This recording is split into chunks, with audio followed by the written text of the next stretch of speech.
এদিকে 4 দিনের সরকারি সফরে স্থানীয় সময় সকাল 7:15টায় যুক্তরাজ্যে পৌঁছেছেন প্রধান উপদেষ্টা অধ্যাপক ডক্টর মোহাম্মদ ইউনূস। সোমবার সন্ধ্যা 7:30টায় প্রধান উপদেষ্টা এবং তাঁর সফর সঙ্গীদের বহনকারী এমিরেটস এয়ারলাইন্সের ফ্লাইটটি হযরত শাহজালাল আন্তর্জাতিক বিমানবন্দর ছেড়ে যায়।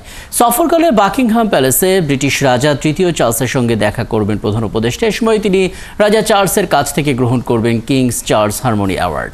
এছাড়া ব্রিটিশ প্রধানমন্ত্রী কেয়ার স্টারমারের সঙ্গে প্রধান উপদেষ্টার দ্বিপক্ষীয় বৈঠক হবার কথা রয়েছে। তিনি যুক্তরাজ্য নীতি গবেষণা প্রতিষ্ঠান চ্যাথাম হাউস আয়োজিত এক সংলাপে অংশ নেবেন।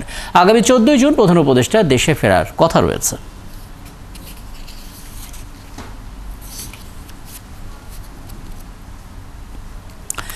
প্রধান উপদেষ্টার যুক্তরাষ্ট্র সফর নিয়ে আরও তথ্য আমরা জানতে চাই। লন্ডন থেকে যুক্ত হচ্ছেন সহকর্মী আরিফ মাহফুজ।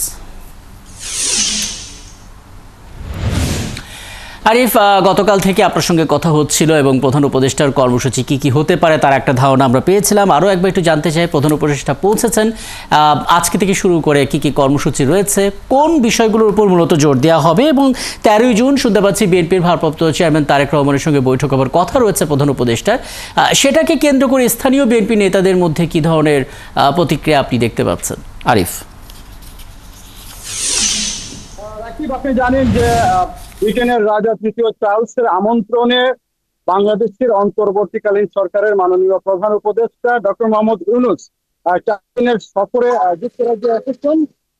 ইতিমধ্যে লন্ডন স্থানীয় সময় সকাল 7:15 তাকে অবতরণকারী ফ্লাইটটি বিশ্ব বিমানবন্দরে পৌঁছেছে এবং সেখান থেকে তিনি ইমিগ্রেশন আনুষ্ঠানিকতা আছে সেটি সম্পন্ন করে ইতিমধ্যে তিনি হোটেলের উদ্দেশ্যে রওনা দিয়েছেন। এখানে হোটেলের সামনে হয়তো ফুটেজে দেখতে পেয়েছেন যে অনেক প্রবাসী বাংলাদেশিরা তাকে সকাল থেকে তারা আছেন। তো এখন থেকে আর হয়তো 10 মিনিটের মধ্যে তিনি হোটেলের মধ্যে এসে পৌঁছাবেন। তো হোটেলের যখন পৌঁছাবেন হয়তো আমরা দেখতে পারবো।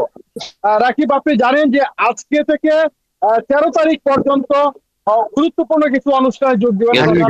এর মধ্যে রয়েছে যে আগামীকাল সকাল 11টার সময় 11টা বলা হয়েছে, হয়তো বা সময়ের হতে পারে, সেখান থেকে চ্যাথাম হাউসে ইনস্টিটিউট অফ দ্য ইন্টারন্যাশনাল এর আয়োজনে একটি সংলাপে তিনি অংশগ্রহণ করবেন এবং এই সংলাপে যুক্তরাজ্যের বিভিন্ন সেক্টরের মানুষ যোগ দিবেন। ডাক্তার, ইঞ্জিনিয়ার, বিনিয়োগকারী, ব্যবসায়ী এবং প্রফেশনাল মানুষ যারা আছেন সেখানে সংলাপে যোগ দেবেন। সেই সংলাপে বাংলাদেশের ভবিষ্যৎ, অর্থনীতি, রাজনৈতিক যে পরিস্থিতি আছে সেই বিষয়গুলো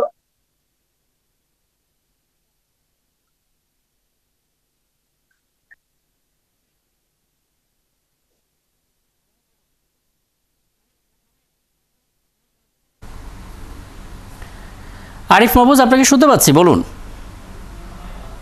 জি, আমি শুনতে পাচ্ছি, এখন শুনতে পাচ্ছি। হ্যাঁ জি, বলুন। হ্যাঁ রাকিব, আপনি জানেন যে বাংলাদেশ অন্তর্বর্তী সরকারের প্রধান উপদেষ্টা ডক্টর মোহাম্মদ ইউনূস 4 দিনের সফরে যুক্তরাজ্যে এসেছেন। আজকে লন্ডন স্থানীয় সময় সকাল 7:15 তাকে বহনকারী ফ্লাইটটি অবতরণ করে ইমিগ্রেশন আনুষ্ঠানিকতা শেষে তিনি ইতিমধ্যে রাস্তার মধ্যে আছেন। তিনি হোটেলে পৌঁছাবেন এবং যে হোটেলটিতে তিনি অবস্থান করবেন সেই হোটেলের সামনেই আমি আছি। এই হোটেলের সামনে বাংলাদেশি প্রবাসীরা অধীর আগ্রহে অপেক্ষা করছে তাকে স্বাগত জানানোর জন্য এবং এই হোটেলে অবস্থানের পর কিন্তু তিনি এখান থেকে সব আনুষ্ঠানিকতা সারবেন, বিভিন্ন জায়গায় যোগ দিবেন। জি আরিফ, আমরা আসলে প্রধান উপদেষ্টা সেখানে পৌঁছানো এবং কি কি কর্মসূচি রয়েছে সেটা তো জানলাম।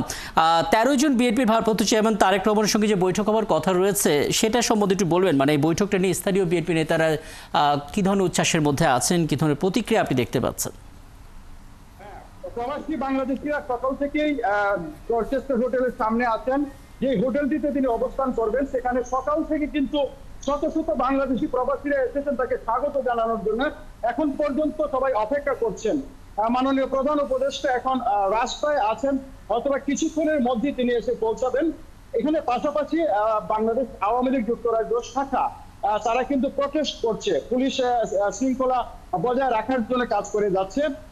সেই অনুযায়ী এখানে যারা আরিফ, আপনি আমাকে শুনতে পাচ্ছেন? আরিফ মাহফুজ, আপনি আমাকে শুনতে পাচ্ছেন? জি, আমি শুনতে পাচ্ছি। হ্যাঁ, আমি সুনির্দিষ্টভাবে এটুকু জানতে চাই যে তারেক রহমানের সঙ্গে বৈঠকের কথা রয়েছে প্রধান উপদেষ্টার 13ই জুন, সেটাকে কেন্দ্র করে স্থানীয় বিএনপি নেতাদের মধ্যে কি ধরনের প্রতিক্রিয়া আপনি দেখেছেন? রাকিব, তারেক রহমানের সাথে ডক্টর মোহাম্মদ ইউনূসের যে বৈঠক হবে 13 তারিখ সকাল 9টার সময়, এই খবর প্রকাশ পাওয়ার পর থেকে কিন্তু বাংলাদেশি কমিউনিটিতে রাজনৈতিক এবং অরাজনৈতিক মানুষ যারা আছেন সবার মধ্যে একটা উচ্ছ্বাস কাজ করছে। সবাই মনে করছেন যে এই বৈঠকের ফলে বিএনপি এবং অন্তর্বর্তী সরকারের মধ্যে নির্বাচন নিয়ে যে একটা দূরত্ব সৃষ্টি হয়েছে বলে ধারণা করা হচ্ছে, সেটি হয়তো অনেকটাই কমে আসবে। পজিটিভ রেজাল্ট আশা করছেন বাংলাদেশি প্রবাসীরা এবং বিএনপি নেতা কর্মীরা। তারা সবাই বলছেন যে এটি অত্যন্ত একটি গুরুত্বপূর্ণ উদ্যোগ এবং এটি সফল হলে হয়তোবা বাংলাদেশের জন্য আগামী নির্বাচনের জন্য অনেকটাই গুরুত্ব বয়ে আনবে। নির্বাচনটা হয়তোবা ডিসেম্বরের মধ্যে বা ডিসেম্বরে হতে পারে। এই যে বৈঠক হবে সেই বৈঠকে সবাই আশার আলো দেখছেন রাকিব। আশার আলো দেখছেন, অপেক্ষায় আছেন এবং নিশ্চয়ই আপনার কাছ থেকে ক্ষণে ক্ষণে আমরা আসবো এবং সে আপডেটগুলো জানার চেষ্টা করব। ধন্যবাদ যুক্ত হওয়ার জন্য। লন্ডন